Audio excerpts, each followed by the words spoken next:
प्यारे विद्यार्थियों, नमस्कार। बृहन मुंबई महानगर पालिका शिक्षण विभाग वर्चुअल ट्रेनिंग सेंटर में आप सभी का हार्दिक स्वागत है। आपका वर्चुअल मार्गदर्शक जयप्रकाश आर मिश्रा। चलिए हम सीखने के लिए तैयार हो जाते हैं।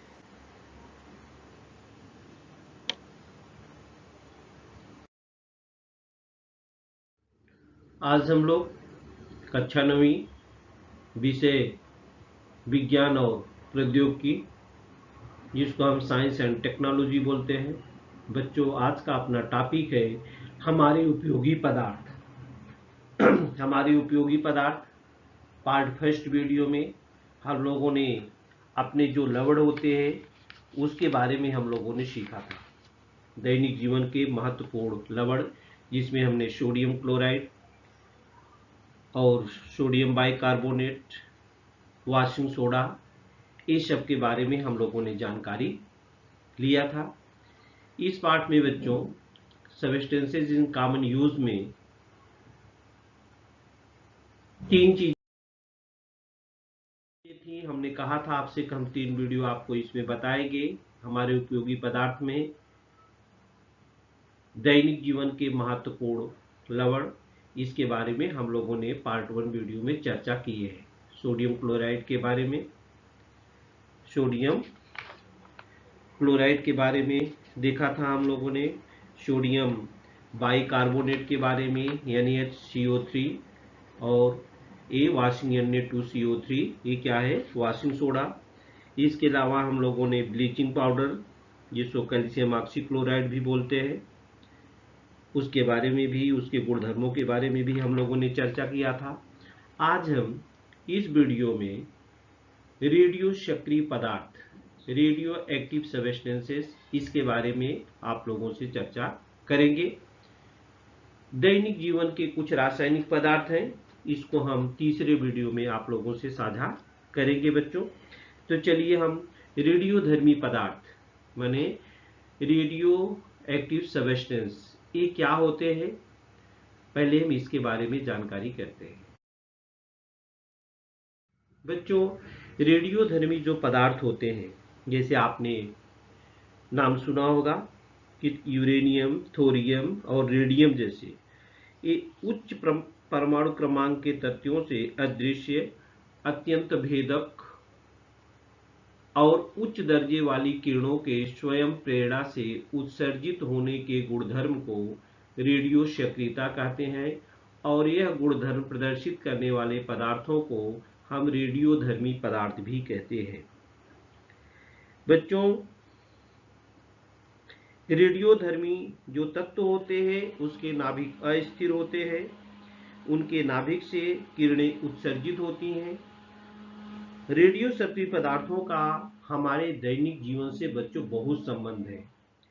ऐसा हमारे मन में केवल एक एक्सेप्शन ये रहता है कि केवल रेडियोधर्मी जो रेडियो एक्टिव तत्व होते हैं उनसे केवल परमाणु बम ही बनते हैं।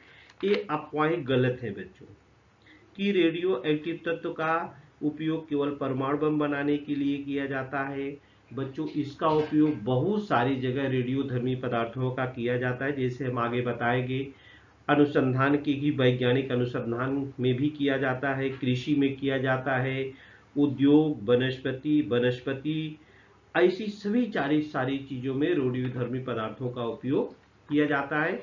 हमारे मन में एक गलत धारणाएं हैं कि रेडियो सक्रिय तत्वों का केवल परमाणु बम बनाने में ही उपयोग किया जाता है, ये गलत है बच्चों।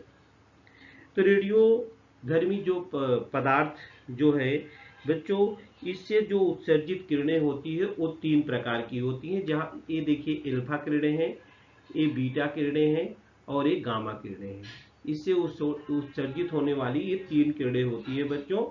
यहाँ पर देखिए जो हम पढ़ेंगे, यूरेनियम 92, यूरेनियम 235, ये थोरियम और ये रेडियम, इसमें हम 3 रेडियो एक्टिव तत्व के बारे में जानकारी प्राप्त करेंगे। तो बच्चों, सबसे पहले हम जान लेते हैं कि इसकी खोज रदरफोर्ड एक वैज्ञानिक थे बच्चों।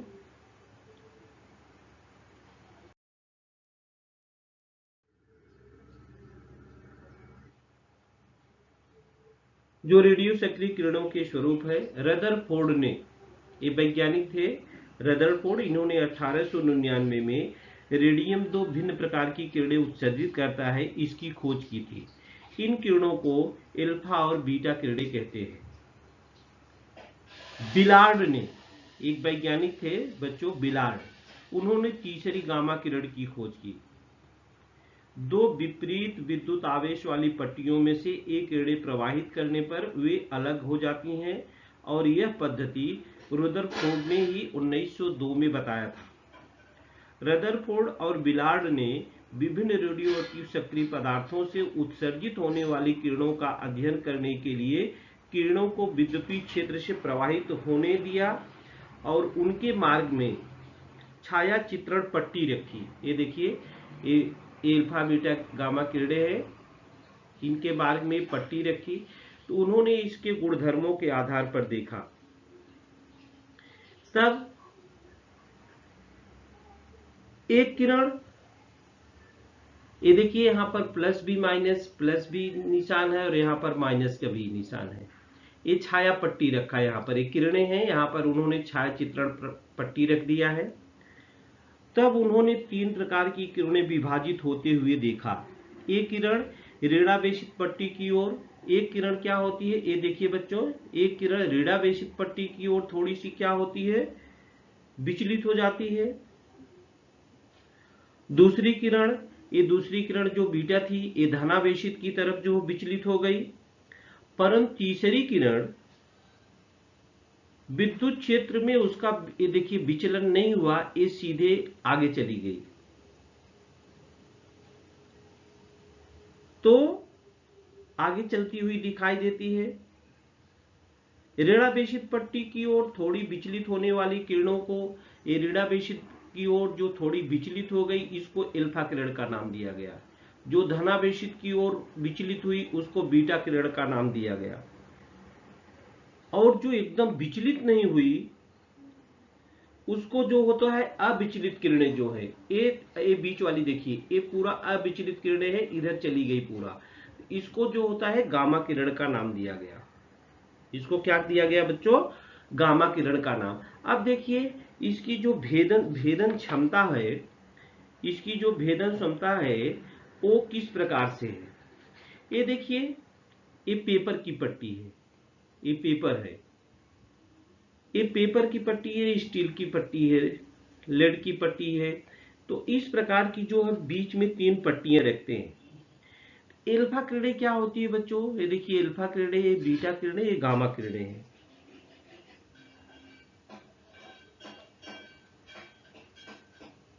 ये तीनों जो होती हैं, इनके हम जब गुणधर्म के बारे में चर्चा करेंगे तो अल्फा जो होती है बच्चों, इनका अल्फा जब विद्युतीय क्षेत्र आवेशित किया जाता है तो अल्फा किरणें ऋणावेशित पट्टी की ओर, देखिए यहाँ पर ऋणावेशित पट्टी की ओर आकर्षित हो गई, और बीटा किरणें क्या हो गई, धनवेशित की ओर आकर्षित हो गई। और ये गामा किरणें आप देख रहे हैं आकर्षित होती नहीं है, सीधा निकल जाती हैं। इसकी जो मारक क्षमता होती है, भेदन क्षमता, अल्फा किरणों की जो भेदन क्षमता होती है, ये अल्फा किरणों की जो भेदन क्षमता होती है बच्चों, 0.02 मोटी एल्युमिनियम की चद्दर को भेज सकती है अल्फा किरणें। और जो बीटा किरणें देखिए, इसको छेदते हुए आगे यहाँ पर दिख रही, यहाँ पर दूसरे पर भी जा रही है। अल्फा कणों से लगभग 100 गुना अधिक 2 मिलीमीटर मोटी एल्युमिनियम की चादर को ये भेज सकती है। और ये गामा किरणें जो होती है बच्चों, वो अल्फा कणों से 10,000 गुना अधिक, मतलब 15 सेंटीमीटर मोटाई, इसकी मोटाई देखिए थोड़ा ज्यादा दिख रही है, ये 15 सेंटीमीटर मोटाई वाले शीशे के पर्दे को भेज सकती है। शीशे के पर्दा, ये कांच है, यहाँ पर देखिए हमने कांच दिया है, कांच दिखाया है, ये कांच है और ये एल्युमिनियम की चादर है, तो ये भेज सकती हैं। ये होती है इनकी विद्युतीय क्षेत्र में विचलन और इनकी भेदन शक्ति।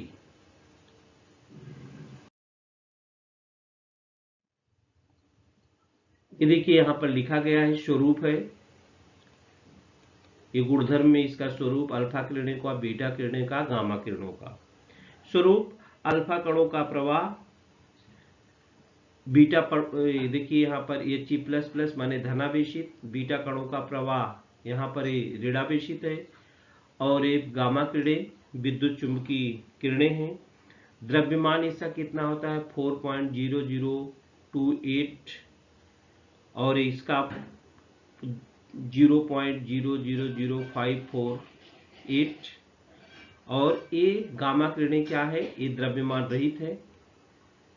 आवेश इस पर अल्फा किरणों पर +2 होता है, बीटा किरणों पर -1 होता है, और इस पर आवेश होता ही नहीं है।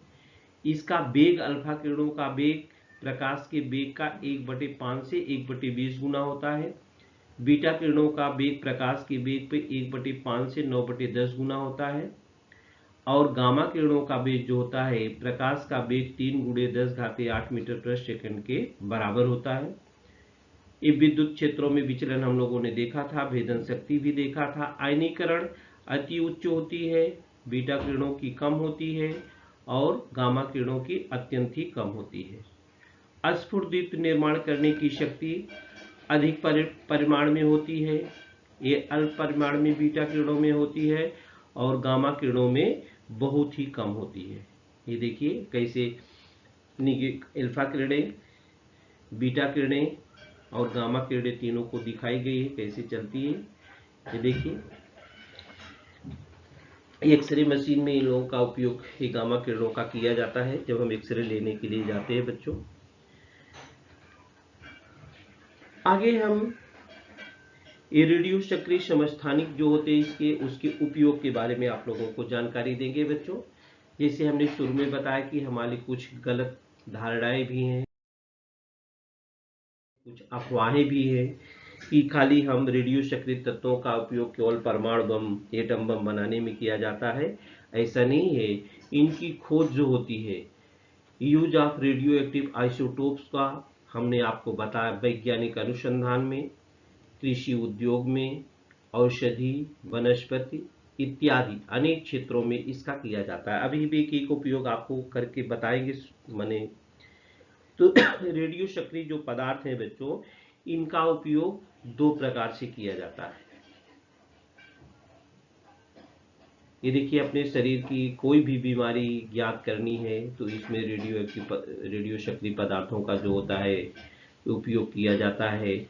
और ये देखिए गामा रेज है, ये कृषि में भी इसका उपयोग किया जाता है, मेडिसिन बनाने में भी इसका उपयोग होता है। कैसे कैसे होता है ये देखते हम। ये देखिए बच्चों रेडियो सक्रिय पदार्थ का जो उपयोग है वो 2 प्रकार से होता है, केवल किरणों का उपयोग करके, और दूसरा जो प्रकार है रेडियो सक्रिय तत्व का प्रत्यक्ष उपयोग करके। केवल रेडियो के किरणों द्वारा उपयोग कहाँ कहाँ होता है और रेडियो सक्रिय तत्व का प्रत्यक्ष उपयोग कहाँ कहाँ होता है। जो रेडियो एक्टिव पदार्थ हैं, प्राकृतिक रेडियो जो प्रकृति में पाए जाते हैं, तो कौन से पाए जाते हैं बच्चों। ये देखिए प्राकृतिक रेडियो सक्रिय जो तत्व है 82 परमाणु क्रमांक से लेकर के 92 परमाणु क्रमांक तक नेचुरल रेडियो एक्टिविटी किसमें होती है बच्चों। साधारणतः प्रकृति में 82 से 92 परमाणु क्रमांक के तत्व स्वयं प्रेरणा से किरणें उत्सर्जित करते हैं, उन्हें हम प्राकृतिक रेडियो सक्रिय तत्व कहते हैं। प्राकृतिक रेडियो सक्रिय तत्व कहते हैं। और सब चीज बच्चों जैसी आवश्यकता हमारी बढ़ती गई, हमारे वैज्ञानिकों ने उसकी पूर्ति करने के लिए आर्टिफिशियल खोज की है। तो कृत्रिम रेडियो सक्रिय तत्व कौन कौन से होते हैं बच्चों। ये नेचुरल है रेडियो एक्टिविटी, ये देखिए 92 यूरेनियम 238 तक, माने 82 से लेकर 92 तक। ये कौन से हैं, नेचुरल रेडियो एक्टिव रखने वाले हैं। और कृत्रिम रेडियो सक्रिय तत्व जो है वो कौन कौन से हैं।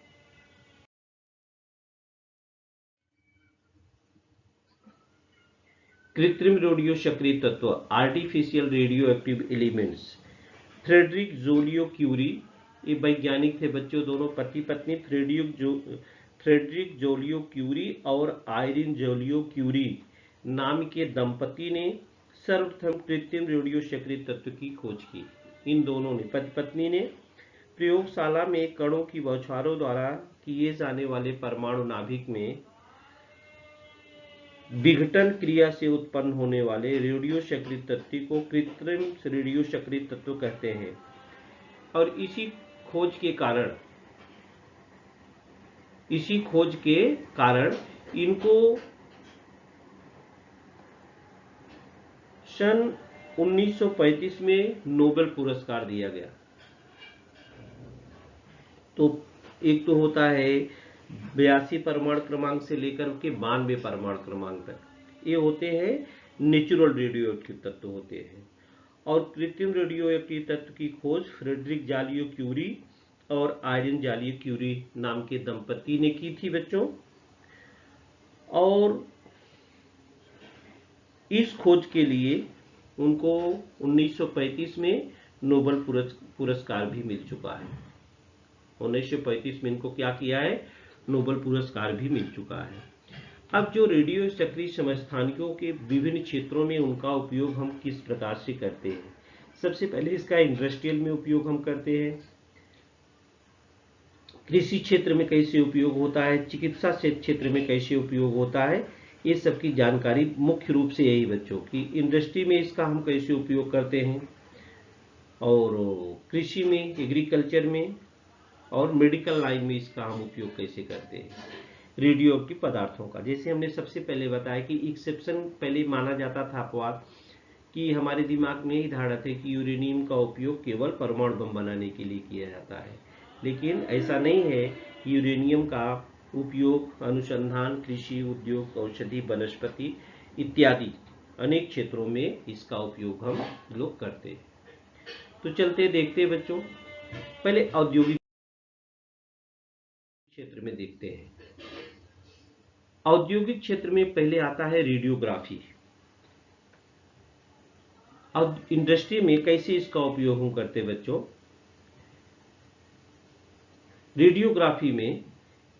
रेडियोग्राफी में ढलुए लोहे की वस्तु या लोहे के बिल्डिंग के दरारों, रिक्त स्थानों का गामा किरणों की सहायता से पता लगाया जाता है। आपने देखा कि गामा किरणों की भेदन क्षमता सबसे अधिक होती है बच्चों, सीधा सीधा चली जाती है, मुड़ती नहीं है।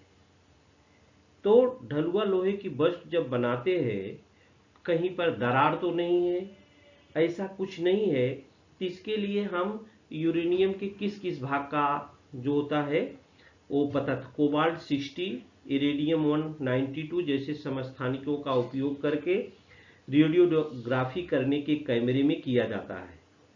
और धातु कार्यों के दोष पता करने के लिए इस यंत्र का उपयोग करते हैं। मतलब आप कोई चीज जैसे बना रहे हैं ढलुआ लोहे का, तो उसके अंदर कुछ दरार वरार तो नहीं है, तो आप ऊपर से देख नहीं पाते हैं, तो उसके अंदर जो होती है गामा किरणें प्रवेशित की जाती हैं। तो उसके लिए जो रेडियो एक्टिव तत्व है कोबाल्ट और इरिडियम, इनका उपयोग करके उसमें पता लगाया जा सकता है। मोटाई, घनत्व, स्तर का मापन करना, इसमें बच्चों एल्युमिनियम, प्लास्टिक, लोहे जैसे पदार्थों से कम अधिक मोटाई की चादरों का उत्पादन करते समय उनकी जो मोटाई है जितनी चाहिए उतनी लेना आवश्यक होता है।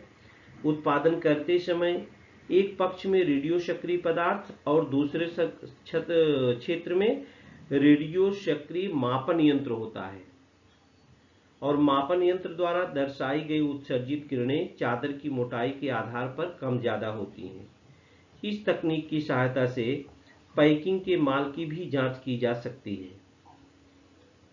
दय दीप्यमान रंग और रेडियो सक्रिय दीप्त रंग, इसके लिए पहले घड़ी के कांटे और विशिष्ट वस्तु अंधेरे में ही दिखने के लिए उस पर रेडियम के लगाए जाते थे। जो घड़ी अपनी होती थी बच्चों ना, उसमें रेडियम लगाया जाता था को रात में भी दिखे। घड़ी में जो लगाया जाता था वो क्रिप्टॉन 85 का उपयोग किया जाता था, और प्रोमेशियम एक्सरे यूनिट में और प्रोमेथियम 147 इन समस्थानिकों का उपयोग किया जाता है। सिरामिक की वस्तुओं में होने वाला जो उपयोग होता है बच्चों, उसमें भी जैसे सिरामिक से बनाई गई आपकी घरों में जो टाइल्स वगैरह लगती है, बर्तन होते, प्लेट होता है, रसोई के बर्तन होते हैं, सब में चमकदार रंग का उपयोग किया जाता है। इस रंग में होता क्या है कि पहले यूरेनियम ऑक्साइड का उपयोग किया जाता था, अब जो होता है इन समस्थानिकों का उपयोग हम आसानी से करते हैं। ये तो हुआ इंडस्ट्री में आप उसका उपयोग कैसे करते हैं बच्चों। कृषि क्षेत्र में आप इसका उपयोग कैसे करेंगे। कृषि क्षेत्र में भी बहुत मायने रखता है बच्चों एग्रीकल्चर के रूप में। जैसे पौधे हैं, फील्ड ऑफ एग्रीकल्चर में हम रेडियो सक्रिय समस्थानिकों के उपयोग कैसे करते हैं। पौधों की वृद्धि हुआ, माने पौधों की वृद्धि शीघ्र हो। पौधों की वृद्धि क्या हो, देखिए बच्चों, शीघ्र हो, तो वो शीघ्र होने के लिए उत्पादन ज्यादा से ज्यादा हो, तो उसके बीज को गुणधर्म देने वाले जनुक और गुणसूत्रों पर रेडियो सक्रिय किरणों के प्रभाव से उसमें मूलभूत परिवर्तन किए जा सकते हैं। हमने कहा कि जो रेडियो सक्रिय पदार्थ है उनका दो प्रकार से उपयोग है, एक केवल किरणों का उपयोग करके और दूसरा रेडियो सक्रिय तत्व का प्रत्यक्ष उपयोग करके। तो रेडियो सक्रिय समस्थानिक कोबाल्ट 80 होता है, उसका उपयोग खाद्य परीक्षण के लिए किया जाता है।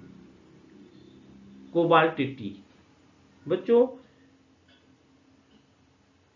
खाद्य परीक्षण को सुरक्षित रखने के लिए, जैसे आपके मार्केट में बहुत सारे सामान खाद्य मिलते हैं, सेब है, संतरे हैं, इसको अधिक दिन तक टिकाऊ रखने के लिए कोबाल्ट 80 का उपयोग किया जाता है। आपके घरों में सब्जियां आती है बच्चों, सब्जी आपके घरों में सब्जी देखा, आलू आपके अपने घर में रख दो तो उसमें से अंकुर निकलना चालू हो जाता है। देखिए अंकुर निकलता है। आप घर में आलू प्याज रख दो, ये प्याज में से भी अंकुर हरा हरा निकलने लगता है आलू। लेकिन मार्केट में जो रहता है उसमें बच्चों बड़े बड़े, तो ऐसा सब खराब हो जाएगा। तो अंकुर न निकलने पावे, उसमें क्या करते हैं, कोबाल्ट 60 की गामा किरणें की बौछार की जाती है। ये प्याज पर, आलू पर गामा किरणें जो होती हैं और वो कोबाल्ट 60 की होती हैं, उस पर बौछार की जाती है, तो उस पर से अंकुर नहीं निकलते हैं। नहीं तो हम लोग देखिए लाके घर में रख देते तो कुछ दिनों के बाद अंकुर निकल जाता है, तो उस पर बार बार किरणों की बौछार कर दी जाती है, तो उसमें से अंकुर निकलता नहीं है। और इधर जैसे दूसरी साइड में आप देख रहे हैं एकदम फ्रेश ऐसा रहता है कि अच्छा दिख रहा है। ऐसा हो जाएगा, अंकुर निकल जाएगा तो कोई खरीदेगा ही नहीं उसको। विविध फसलों पर संशोधन करने के लिए हमेशा बच्चों चाहते हैं कि जो बीज हम उपयोग में लाए वो ज्यादा से ज्यादा पैदावार उसमें हो। विविध फसलों पर संशोधन करने के लिए स्ट्रांसियम 90 का उपयोग किया जाता है। किसका किया जाता है बच्चों, स्ट्रांसियम 90 का उपयोग किया जाता है। अब ये तो कृषि के क्षेत्र में हो गया बच्चों। चिकित्सा शास्त्र में इसका कैसे हम उपयोग करते हैं। चिकित्सा शास्त्र में इसका उपयोग हम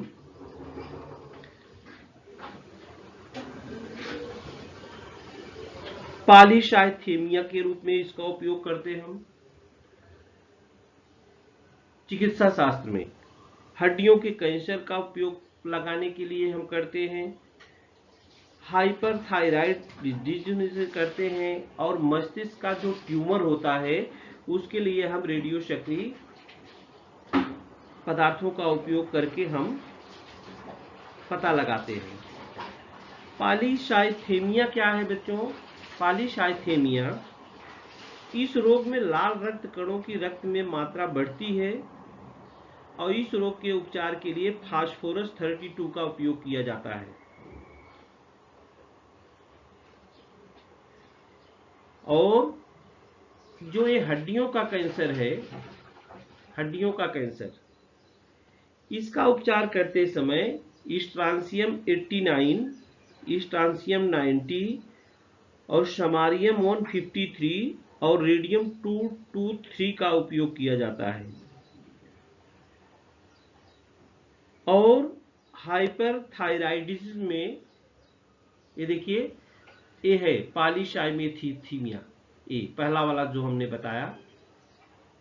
इसमें होता क्या है बच्चों, लाल रक्त की कणों की मात्रा जो बढ़ जाती है, तो इस रोग का उपचार करने के लिए हमने देखिए यहाँ पर लिखा है कि फास्फोरस 32 का उपयोग किया जाता है। यह है हड्डियों का कैंसर। जब आपके हड्डियों में कैंसर हो जाता है बच्चों, तो ऐसे साधारण ढंग से पता नहीं चल पाता है। जब उस पर रेडियो एक्टिव किरणें उस पर भेजी जाती हैं, तब पता चलता है कि आपके हड्डी में जो है वो कैंसर हुआ है। हाइपरथायराइडिज्म, ये देखिए जब ये गले का कंठ जो होता है, गला बढ़ जाता है बच्चों ये रोग में, तो ये रेडियो एक्टिव किरणों द्वारा ही पता लगाया जा सकता है। जो मस्तिष्क में, ये देखिए ब्रेन है अपना, इसमें अगर ट्यूमर हो जाता है, गांठ हो जाती है बच्चों, ट्यूमर, तो मस्तिष्क के ट्यूमर का उपचार करने के लिए बोरान 10, आयोडीन 131, कोबाल्ट 60 का उपयोग किया जाता है। तथा शरीर के छोटे ट्यूमर पहचानने के लिए, अगर छोटा ट्यूमर रहता है बच्चों, तो आर्सेनिक 74 का उपयोग किया जाता है, आर्सेनिक 74। तो बच्चों अब जैसे हमने आपको बताया रेडियो एक्टिव पदार्थों के बारे में कि ये फायदेमंद कितने हैं, रोगों का पता लगाता है, कृषि क्षेत्र में इसका बहुत उपयोग है, चिकित्सा क्षेत्र में इसका बहुत उपयोग है। लेकिन जहां पर एक तरफ फायदा होता है, थोड़ा न थोड़ा कुछ नुकसान भी होता है। नुकसान क्या होता है उसके बारे में भी हम जानकारी कर लेते हैं। तो रेडियो सक्रिय पदार्थों व किरणों के दुष्परिणाम क्या होते हैं। हमने आपको बताया कि रेडियो सक्रिय पदार्थ का उपयोग दो प्रकार से होता है, एक केवल किरणों का उपयोग करके और दूसरा रेडियो सक्रिय तत्वों का प्रत्यक्ष उपयोग करके। इसके दुष्परिणाम क्या होते हैं बच्चों, उस पर भी हम लोग चर्चा कर लेते हैं।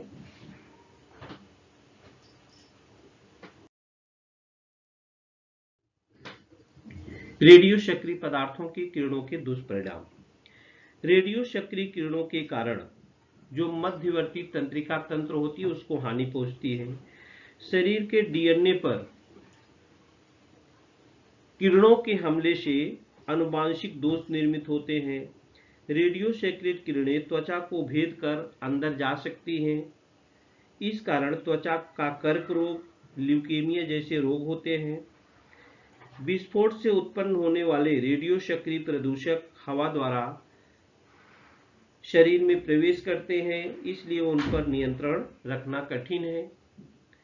रेडियो सक्रिय प्रदूषक समुद्र में डाले जाने के कारण वे मछलियों के शरीर में जाते हैं और उनके माध्यम से मानव के शरीर में प्रवेश करते हैं। रेडियो सक्रिय जो प्रदूषक है, अगर उसको हम समुद्र में डाल देते हैं तो मछलियों के शरीर में जाते हैं और मछली हम लोग खाते हैं तो उसका मानव के शरीर पर भी बुरा प्रभाव पड़ता है। घड़ी पर लगाए गए रेडियो सक्रिय रंग द्रव्य के कारण कर्क रोग होने की संभावना होती है। हमने कहा घड़ी में भी उपयोग किया जाता है रेडियम का। वनस्पति, फूल, फल, अनाज, गाय का दूध इत्यादि के माध्यम से स्ट्रांसियम 90 नामक रेडियो सक्रिय समस्थानिक शरीर में प्रवेश करने से अस्थियों का कैंसर हो जाता है। हमने कहा ना कृषि क्षेत्र में भी और मेडिसिन में भी इसका बहुत उपयोग किया जाता है। तो बच्चों वनस्पतियां हैं उस पर उपयोग किया जाता है। वनस्पतियों का उपयोग हम खाने पीने के लिए करते हैं। जितने भी फल फ्रूट हैं उसको अधिक दिन तक टिकाऊ रखने के लिए, चमकीला बनाने के लिए उसमें भी किरणों का बौछार की जाती है। गाय के दूध को भी सुरक्षित रखने के लिए अधिक से अधिक दिन तक टिकाऊ रख सके, तो सब में स्ट्रांसियम 90 नामक रेडियो सक्रिय समस्थानिक हमारे शरीर में प्रवेश कर जाते हैं और प्रवेश करने से क्या होता है, हमको हड्डियों का कैंसर हो जाता है, ल्यूकेमिया हो जाते हैं, जैसे रोग हम हमारे शरीर में सक्रिय हो जाते हैं। तो बच्चों एक जगह जहां पर इसके बहुत सारे फायदे हैं रेडियो सक्रिय पदार्थों के, वहीं पर नुकसान भी है। वहीं पर क्या है, नुकसान भी है। बच्चों आप जैसे जानते हैं एटम बम बनता है, परमाणु बम, तो उसका बहुत बुरा प्रभाव भी पड़ता है। एक कहानी में आपको बताते हैं कि 26 अप्रैल 1986 में इसको चेरनोबिल दुर्घटना के नाम से जाना जाता है। चेरनोबिल परमाणु ऊर्जा केंद्र के ग्रेफाइट रिएक्टर का विस्फोट होने के कारण, ग्रेफाइट रिएक्टर उसमें विस्फोट हो गया था, उससे रेडियो सक्रिय समस्थानिक और किरणें अचानक बाहर आ गई और इस घटना के कारण वहां का पानी, वहां का जमीन के माध्यम से रेडियो सक्रिय समस्थानिक मनुष्यों के शरीर में प्रवेश कर गए और उसमें अनुवांशिक दोष निर्मित हुए। आगे की पीढ़ी भी संक्रमित हुई। छोटे से बड़े बहुतायत में गलकंड, जो गले का रोग होता, वो हो गया और वहां पर बीमारियां, गले की बीमारियां का प्रसारण वहां पर बहुत ज्यादा हो गया। अगर ये किरणें किसी कारणवश ब्लास्ट होने पर या किसी भी तरह से बाहर आ जाती हैं तो हमारी प्रकृति जो है उसको भी नुकसान पहुंचाती है, और जो प्रकृति को नुकसान होता है तो प्रकृति से प्रदत्त सारी चीजों का उपयोग हम करते हैं तो हमारा भी नुकसान होने वाला है। तो हमको विभिन्न प्रकार के रोग, अनुवांशिक दोष, ये सारी चीजें हो जाती है और ये चीजें खाली हम तक नहीं रहती बच्चों, पीढ़ी दर पीढ़ी संक्रमित होने लगती है। इसीलिए एटम बम पर गवर्नमेंट ने क्या किया है, सारे देशों से मिलकर कि एटम बम का उपयोग कभी नहीं किया जाए, उस पर रोक लगाई जाए, एटम बम बनाया न जाए। ये बहुत सारे नियम कानून हर देश मिलकर के बनाते रहते हैं। तो बच्चों, आज हम लोगों ने रेडियो सक्रिय पदार्थों में और वो रेडियो सक्रिय जो पदार्थ हैं कौन कौन से हैं, बहुत सारे पदार्थ हैं और उनका कहाँ कहाँ उपयोग किया जाता है, उसके फायदे क्या है, उसके नुकसान क्या है, इसके बारे में हम लोगों ने सीखा। बच्चों, हम तीसरे वीडियो में दैनिक जीवन के कुछ रासायनिक पदार्थ जो होते हैं उसके बारे में सीखेंगे। दैनिक जीवन के जो रासायनिक पदार्थ हैं उसके बारे में हम जानकारी लेंगे। तो तीसरे वीडियो में बच्चों हम आपसे खाद्य रंग, सुगंधित द्रव्य, डाई जो आप लगाते हैं, कृत्रिम रंग, आर्टिफिशियल कलर और दुर्गंधनाशक, इसके बारे में हम आप लोगों से चर्चा करेंगे। तो बच्चों, इस वीडियो में आज के लिए इतना है।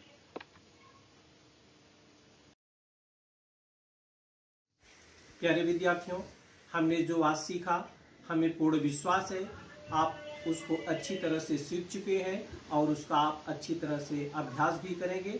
आज के लिए इतना ही। धन्यवाद।